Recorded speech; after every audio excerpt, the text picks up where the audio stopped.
பரிசுத்த நாமத்திற்கு மகிமை உண்டாவதாக. ஸ்தோத்திரம் அப்பா. உம்முடைய ரத்தத்தால் எங்களை கழுவி எங்களை பரிசுத்தப்படுத்தும் அப்பா. Thank you Jesus. உம்மையே நம்பியுள்ளோமே ஏசையா, உம்மையே நம்பியுள்ளோமே, உம்மையே நம்பியுள்ளோமே ஏசையா, உம்மையே நம்பியுள்ளோமே. நீரே என் ஜீவன், நீரே என் சத்தியம், நீரே என் வழியையா.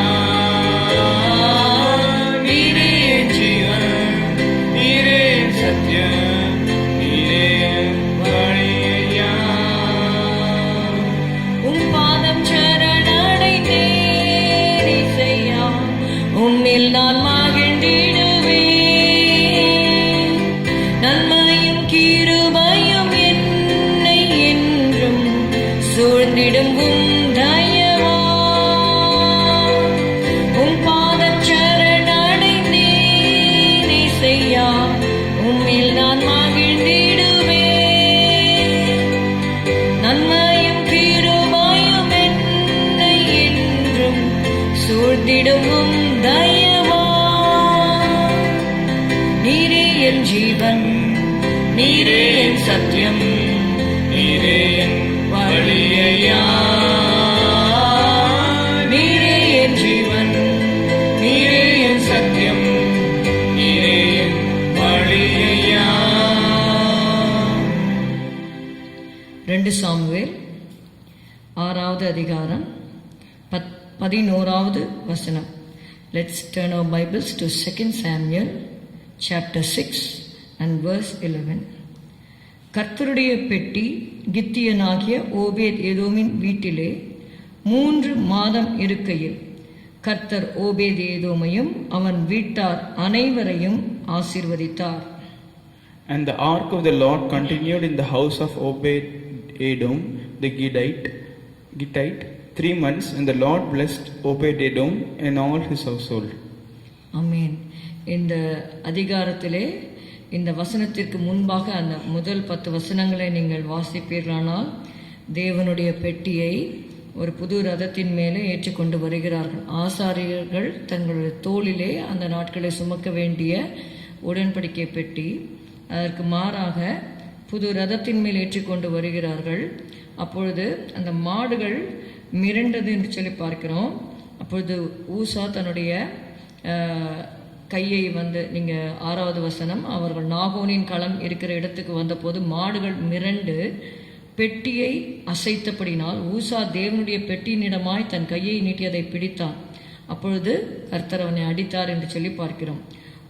உடன்படிக்கை பெட்டி இருப்பதினாலே நாம் ஆசீர்வதிக்கப்படுவோம் என்று சொல்ல முடியாது. அதை உடன்படிக்கை பெட்டியை வைக்க வேண்டிய பிரகாரமாக அதற்குரிய கனத்தை கொடுத்து ஒரு பயபக்தியோடு நாம் வாழும்போது மாத்திரமே நாம் ஆசீர்வதிக்கப்படுவோம். உடன்படிக்கை பெட்டி என்று சொல்லும்போது அது கர்த்தருடைய பிரசன்னத்தை குறிக்கிறது. கர்த்தருடைய பிரசன்னத்திலே. அதனால தான் நம்ம பார்க்குறோம், நீ தேவாலயத்திற்கு வரும்பொழுது உன் நடையை காத்துக்கொள் என்று சொல்லப்பட்டிருக்கிறது. இதற்கு முன்பாக இருக்கிற சம்பவத்தை பார்த்து தாவீது ராஜா விசனப்பட்டு இந்த பெட்டியை எப்படி கொண்டு வருவது என்று சொல்லி நீங்கள் பார்த்தீங்கன்னா 9வது வசனம், தாவீது அன்றைய தினம் கர்த்தருக்கு பயந்து கர்த்தருடைய பெட்டி என்னிடத்தில் வருவது எப்படி என்று சொல்லி 10வது வசனத்திலே அதை தன்னிடத்தில் தாவீதின் நகரத்தில் கொண்டு வர மனதில்லாமல் கித்தியனாகிய ஓபேத் ஏதோமின் வீட்டிலே கொண்டு போய் வைத்தான் என்று பார்க்கிறோம். ஆனால் அங்கே இருக்கும்பொழுது அவங்களை கர்த்தர் அடிக்கவில்லை, மாறாக கர்த்தர் ஆசீர்வதித்தார். அவனையும் அவன் வீட்டார் எல்லாரும், அவன் வீட்டார் அனைவரையும் ஆசீர்வதித்தார் என்று பார்க்கிறோம்.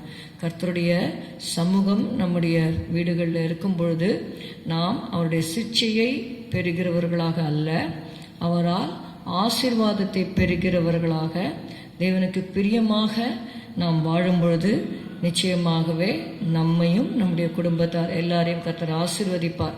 புதிய வருடத்திலே நாம் பிரவேசிக்க போகிற இந்த கடைசி நாட்களிலே நம்மை நாம் ஆராய்ந்து பார்த்து கர்த்தர் நம்மை அடிக்கும்படியான காரியங்கள் நம்மிடத்திலே காணப்படாதபடிக்கு வேதத்தில் எழுதியிருக்கிறபடி நம்முடைய வாழ்க்கையை நாம் அமைத்து கொள்வோமானால் நிச்சயமாகவே கர்த்தரால் நாம் ஆசீர்வதிக்கப்படுவோம். ஜெபம் செய்வோம். ஸ்தோத்திரம் அப்பா, உம்மை துதிக்கிறோம் ஆண்டவரே. ஓபேத்யோ ஏதோமையும் அவன் வீட்டார் அனைவரையும் ஆண்டவரே அந்த உடன்படிக்கை பெட்டி அவனுடைய வீட்டிலே 3 மாதம் தங்கின போது அவன் ஆசீர்வதிக்கப்பட்டான் என்று வாசிக்கிறோம். ஆண்டவரே ஸ்தோத்திரம், உம்முடைய பிரசன்னம் எங்கள் வீட்டிலே இருக்கிறது என்பதை நாங்கள் உணர்ந்து ஆண்டவரே ஸ்தோத்திரம் அப்பா, உமக்கு கொடுக்க வேண்டிய கனத்தையும் மகிமையும் கொடுத்து உமக்கு பயந்து ஆண்டவரே நாங்கள் ஜீவிக்க எங்களுக்கு கிருபை தரும்படியாய் நாங்கள் செபிக்கிறோம். எங்களையும் ஆண்டவரே விசுவாசிகள் எல்லாரையும் குடும்பங்களையும் நாங்கள் உம்முடைய கருத்தில் ஒப்பு கொடுக்கிறோம். ஆண்டவரே உமக்கு ஏற்ற ஒரு பரிசுத்தத்தை எங்களுக்கு நீங்கள் கட்டளையிடும்படி செபிக்கிறோம். இயேசுவின் நாமத்தில் பிதாவே, ஆமேன். என் ஆத்துமாவே கர்த்தரை ஸ்தோத்திரி, என் முழு உள்ளமே அவருடைய பரிசுத்த நாமத்தை ஸ்தோத்திரி. என் ஆத்துமாவே கர்த்தரை ஸ்தோத்திரி, கர்த்தர் செய்த சகல உபகாரங்களையும் மறவாதே. Good morning. Have a good day. God bless you.